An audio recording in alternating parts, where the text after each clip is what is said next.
নবী সাল্লাল্লাহু আলাইহি ওয়াসাল্লাম কাবা ঘরে নামাজ পড়ছেন। আবু জেহেল নাম শুনেছেন? আবু জেহেল দেখে ফেলেছে, এসে নবী সাল্লাল্লাহু আলাইহি ওয়াসাল্লামকে আঘাত করেছে, একটা ঘুষি দিয়েছিল। আল্লাহ রাসূল সাল্লাল্লাহু আলাইহি ওয়াসাল্লাম কিচ্ছু বলেন নাই।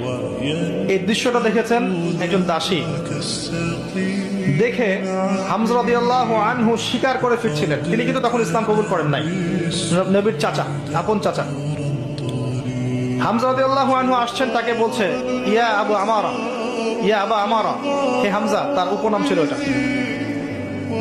তুমি যদি দেখতে কিভাবে আবুল হাকাম ইবনে হিশাম মানে আবু জেহেল তোমার ভাতিজাকে গালি দিয়েছে, আঘাত করেছে।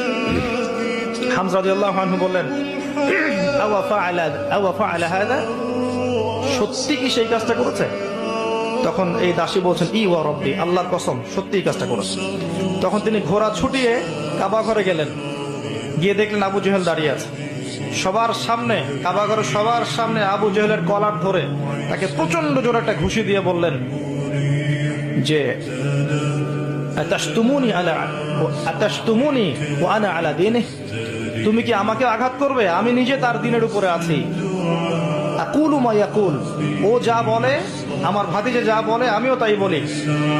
রুদ্দাহা ইন ইসতাতা'তা, তোমার যদি ক্ষমতা থাকে এই ঘুষি ফিরিয়ে দিয়ে দেখাও।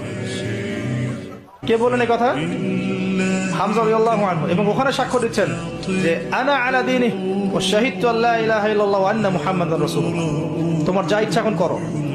কারো বুকের কলিজা ছিল না, ওখানে হামজা রাদিয়াল্লাহু আনহুকে একটা আঘাত করে দেখায়। এবার তিনি চলে গেলেন দারুল আরকামে, যেখানে নবী সাল্লাল্লাহু আলাইহি ওয়াসাল্লাম তখন ছিলেন। সেখানে গিয়ে বলছেন ইয়া ইবনে আখি, হে আমার ভাতিজা, কুনতু